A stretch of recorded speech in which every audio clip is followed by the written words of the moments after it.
Contexto. Enfocando los hechos.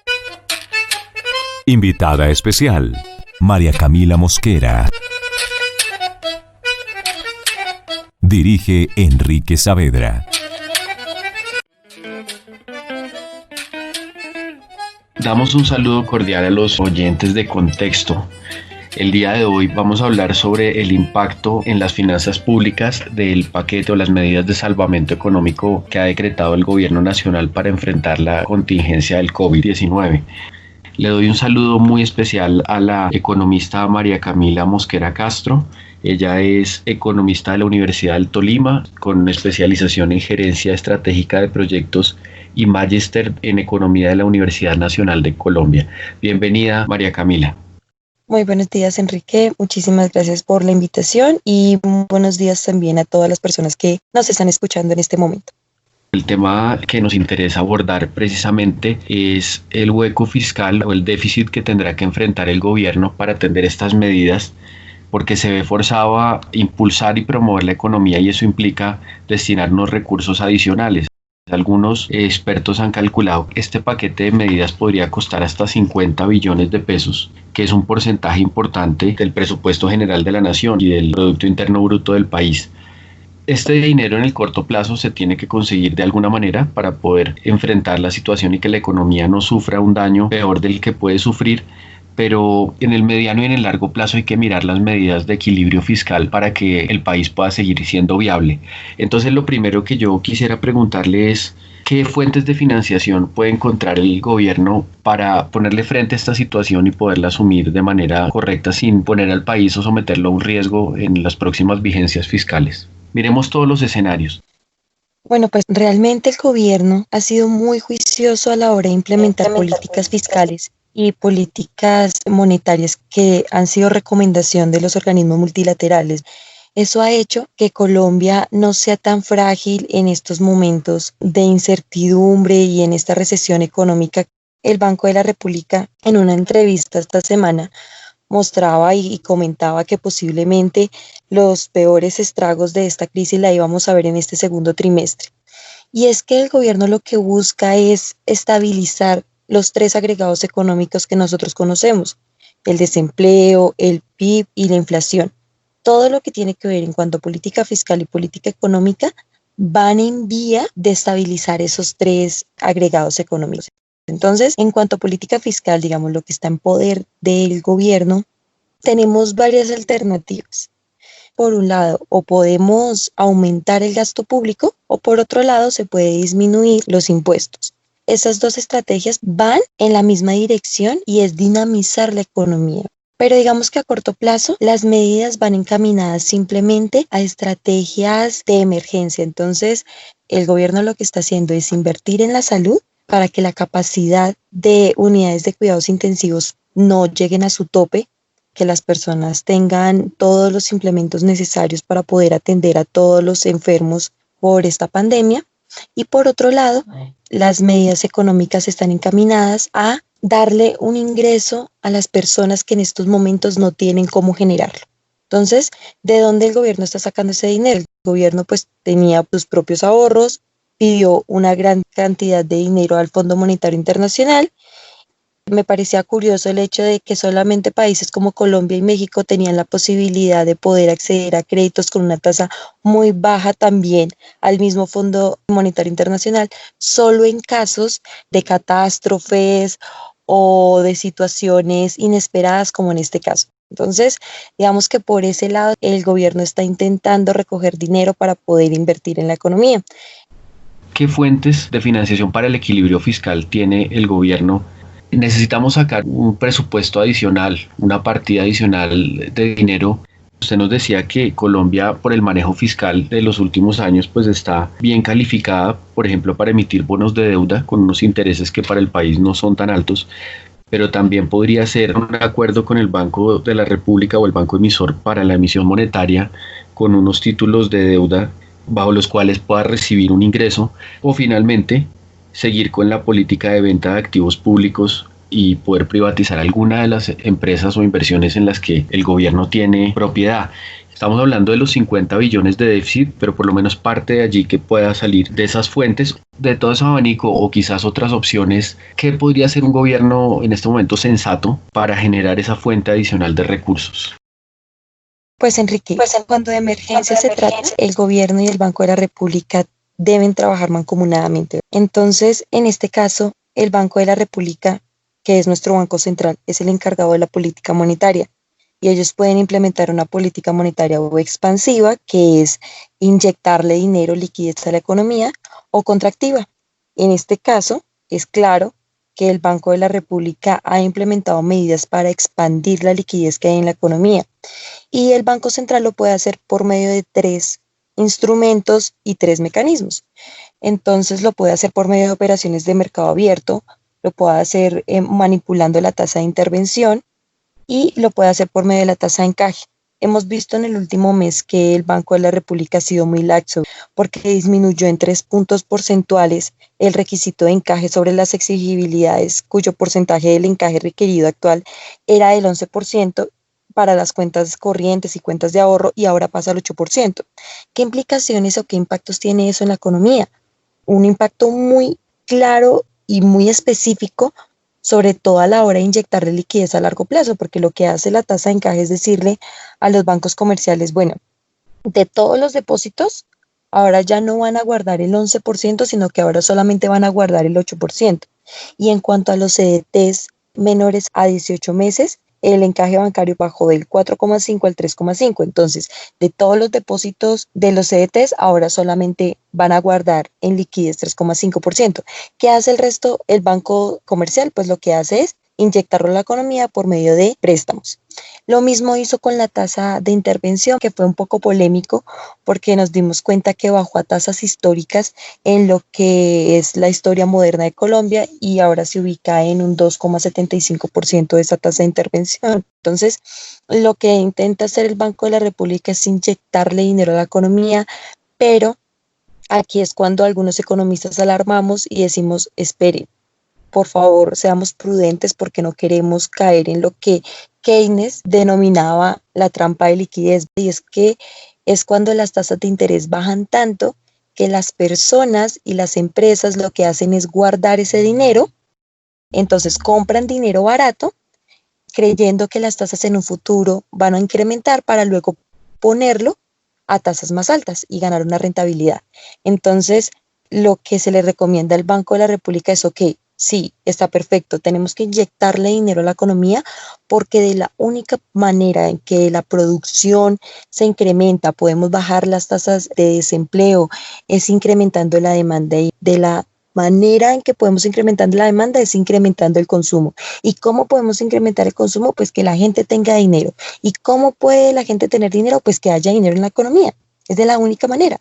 Entonces, pues bueno, pero entonces es todos estos mecanismos que está utilizando, que lo haga, pero condicionando a los bancos comerciales de que no van a dejar ese dinero guardado, sino que ese dinero restante lo van a poner en la economía para que circule. Y hay una estrategia muy polémica por estos días y es efectivamente lo que coloquialmente se llama que el Banco de la República imprima dinero. Eso no es tan fácil de hacerlo, de la única manera en que se puede hacer es que el Banco de la República pues preste dinero al gobierno y eso está contemplado dentro de la Constitución de 1991, que en casos como estos el Banco de la República puede hacerlo. Sin embargo, al ser tan conservador el Banco de la República, sería un mecanismo, pero en última instancia. La política monetaria va a ser clave en estos momentos. Claramente, cuando la pandemia pase y todo vuelva a la normalidad, el gobierno va a tener que incrementar los impuestos, o sea, eso es inevitable y nosotros como colombianos vamos a tener que ser conscientes de ello porque el gasto que se ha generado ha sido grandísimo y de alguna manera hay que recuperarlo. Bueno, el panorama es claro y parece que la posibilidad es básicamente conseguir dinero vía deuda, pero hay un indicador que también es importante, un dato económico que es la deuda, porque efectivamente en estos momentos que estamos viviendo, pues hay que considerar la posibilidad de endeudarse para tener recursos adicionales disponibles para el gobierno. Miraba yo en un informe de la Contraloría que en el 2018 cerró el año reportando 470 billones de pesos de deuda pública del gobierno nacional central, que equivale a un 47% del Producto Interno Bruto. En estos momentos podemos considerar que incrementar la deuda pública es un instrumento atractivo para conseguir recursos. El gobierno y el Estado colombiano sigue estando en unos niveles deseables, en unos niveles que todavía no son preocupantes. En materia de endeudamiento todavía tenemos capacidad, o realmente ya podemos entender que el monto de la deuda es una variable que también nos juega en contra. La deuda siempre nos ha jugado en contra y eso ha hecho que Colombia, los países latinoamericanos, no seamos tan independientes en la implementación de política fiscal y política monetaria. Porque claro, cuando tú estás tan endeudado con un ente económico, tú te debes someter a lo que ese ente económico te diga. Entonces, en mi opinión, es que siempre ha jugado en contra. Sin embargo, esta situación, que puede ser la peor crisis económica de Colombia, amerita un endeudamiento que, según los analistas macroeconómicos, pueden superar el 50% del PIB. Y esto es preocupante porque quiere decir que el 50% de lo que produce la economía está endeudada. Es preocupante, pero es necesario. Entonces, si bien hay que pensar en el largo plazo, definitivamente nos debemos enfocar en suplir las necesidades de las personas en estos momentos. Entonces, seguramente, si el endeudamiento va a seguir creciendo, seguramente se va a desbordar un poco. Vuelvo, insisto, el gobierno es muy responsable y creo que en estos momentos debemos confiar en él y saber que él no va a arriesgar la economía en un mediano y en el largo plazo por suplir las necesidades de corto plazo. Nunca lo ha hecho, no creo que esta sea la ocasión, pero sí creo que el endeudamiento se va a desbordar porque esta situación lo amerita. Entonces siento que no nos debemos preocupar, pero sí vamos a ver las consecuencias más adelante. Y claramente el gobierno va a tener que aumentar sus ingresos y eso va a ser vía impuestos. Entonces eso sí lo tenemos que tener muy claro y seguramente no sé si este tema lo va a tener que afrontar Duque o Carrasquilla o lo va a tener que afrontar el próximo gobierno, pero entonces sí quiero que toda la audiencia tenga claro que cuando ese momento llegue, pues que no seamos tan indelicados de echarle la responsabilidad o la culpa a ese gobierno de turno, ¿no? Sino que entendamos que es un proceso y que hemos gastado en este momento mucho y que de alguna manera vamos a tener que estabilizarnos y eso va a ser vía impuestos ahora. Esperamos que esa reforma tributaria que se viene, porque va a llegar, y siento que el ministro Carrasquilla fue irresponsable hace como un mes hablando de una reforma tributaria cuando no sabíamos nada de la pandemia. Creo que si bien era cierto lo que estaba diciendo, fue irresponsable. Su opinión en ese momento es algo inevitable. Es algo que vamos a tener que afrontar, pero esperamos que el gobierno lo haga de una forma, ¿no?, regresiva.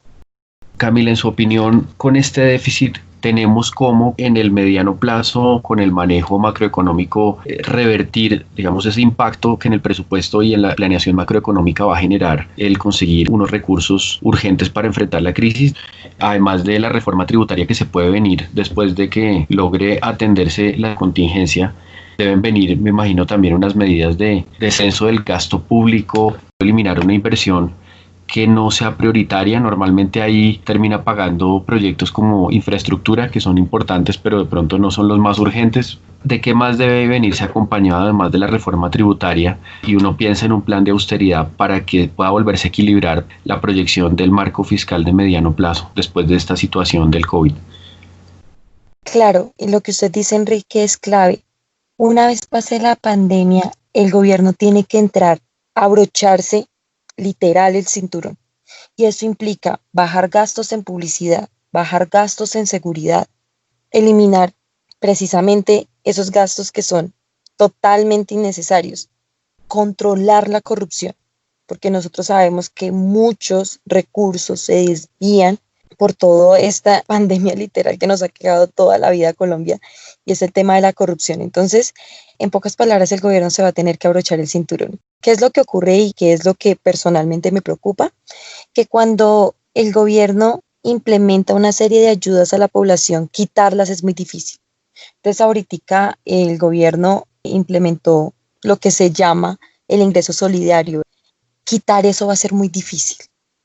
Y entonces se va a volver endémico, ¿verdad? Y entonces al gobierno le va a tocar ya destinar parte de sus recursos a eso.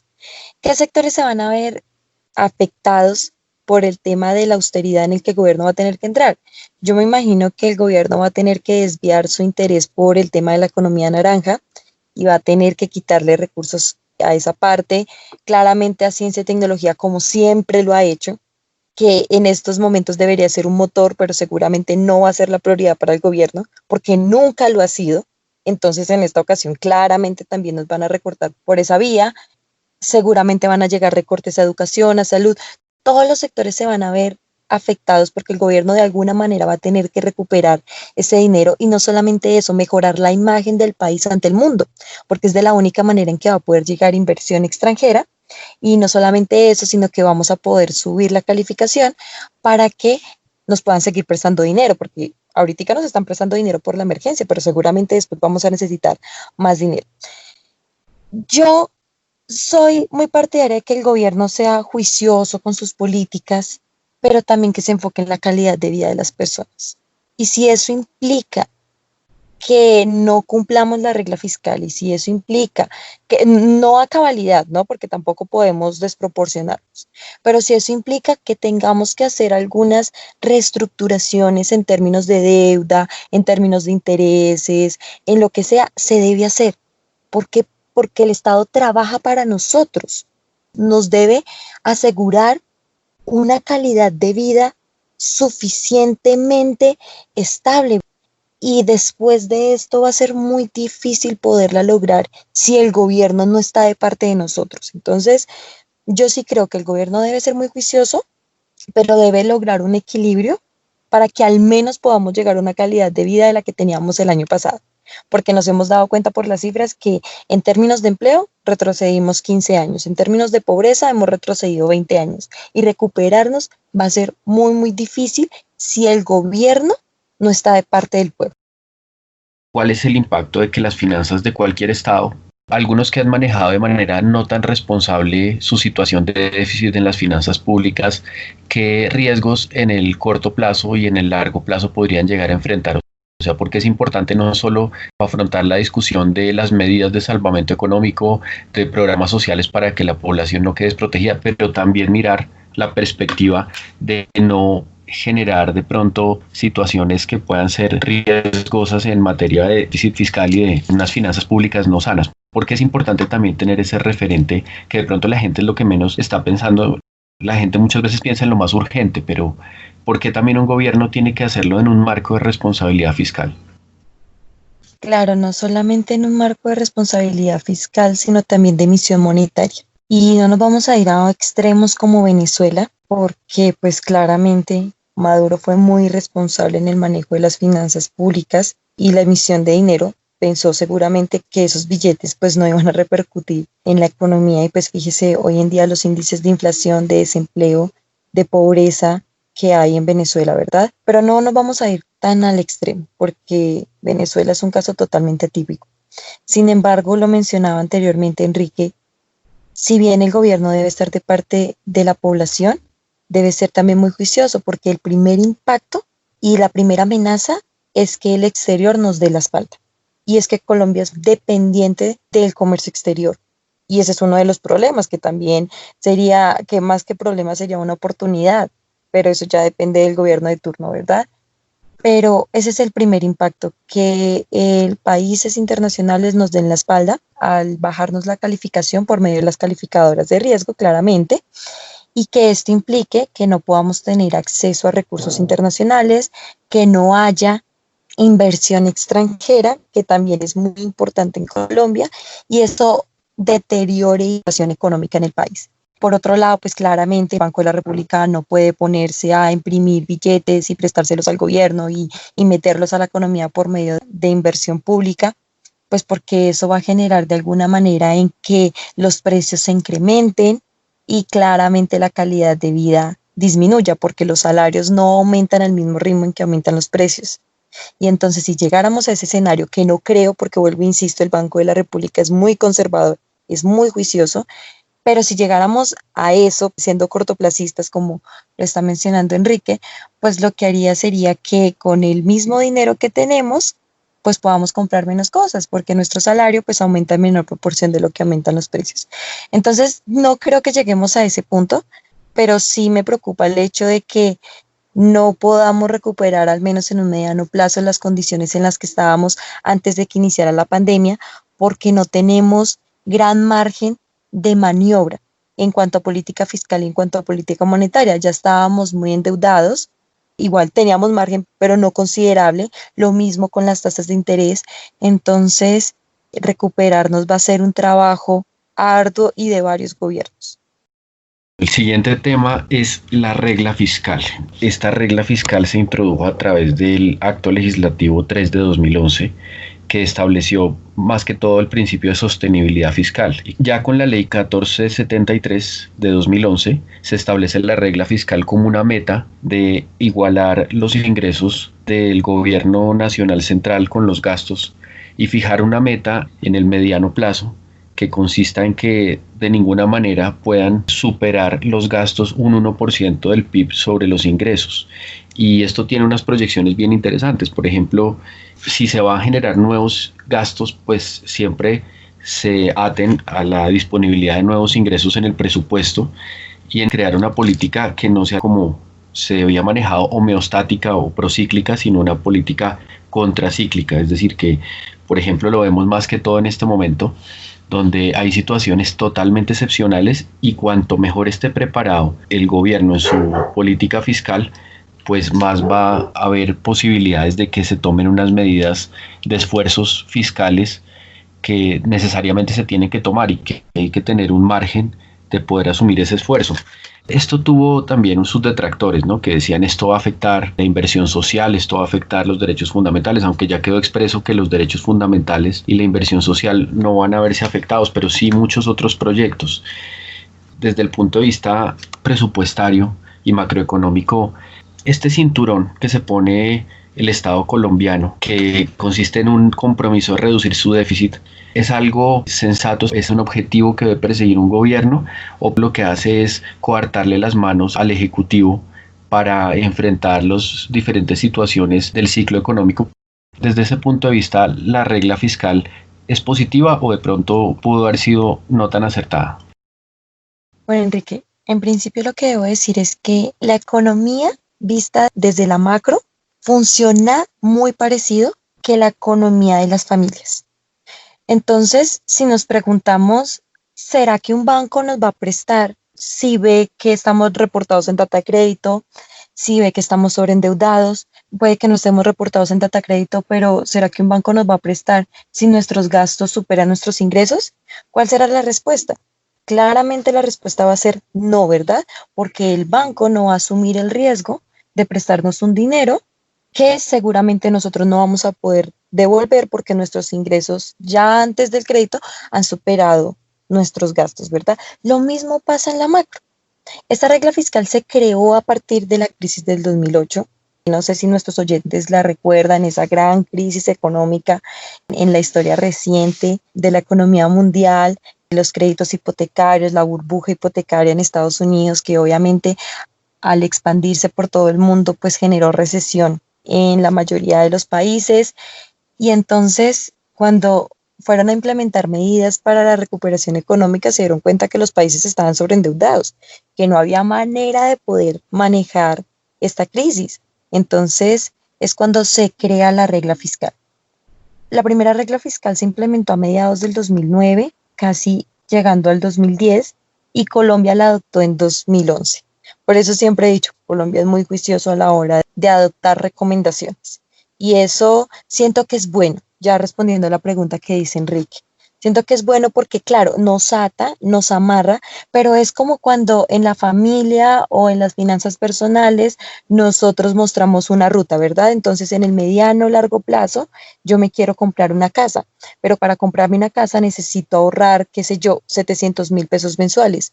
Y para eso debo dejar de comprar ropa, debo dejar de salir todos los fines de semana, debo pagar arriendo, pero entonces pagar un arriendo más económico, entonces debo abrocharme el cinturón para que en el largo plazo yo me pueda comprar mi apartamento. La regla fiscal es exactamente lo mismo, si queremos hacer la analogía a escala. Entonces, lo que dices, ok, para el 2014 el déficit va a ser de 2,3% respecto al PIB, para el 2018 de 1,9% y para el 2022 del 1%.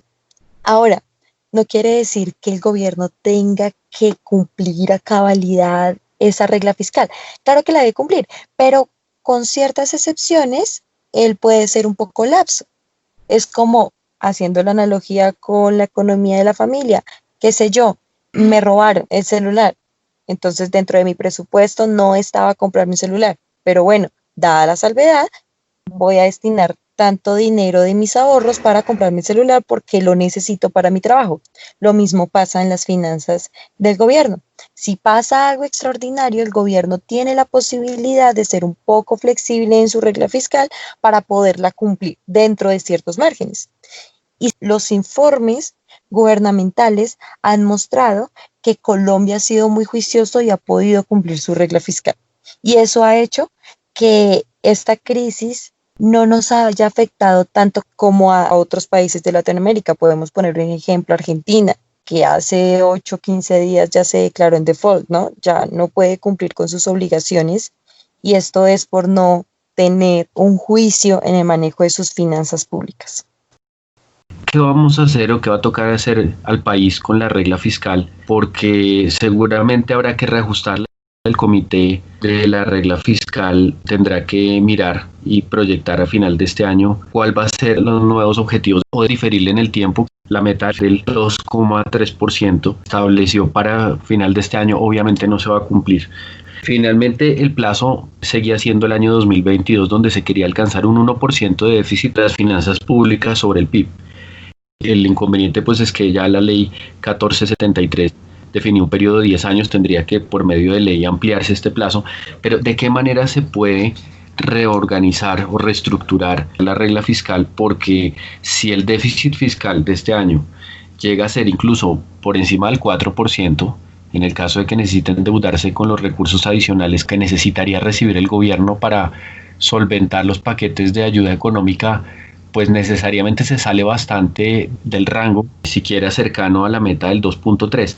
¿De qué manera tendría que replantearse el Comité Consultivo de la Regla Fiscal y el Congreso de la República, por propuesta del Ministerio de Hacienda, la continuidad de la regla fiscal bajo estas condiciones ya tan alejadas de las metas?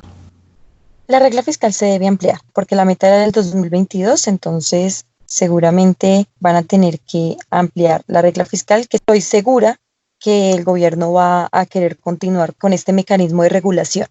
Yo creo que aquí tenemos que ser muy comprensivos y tener mucha paciencia. Debemos esperar cómo reacciona la economía.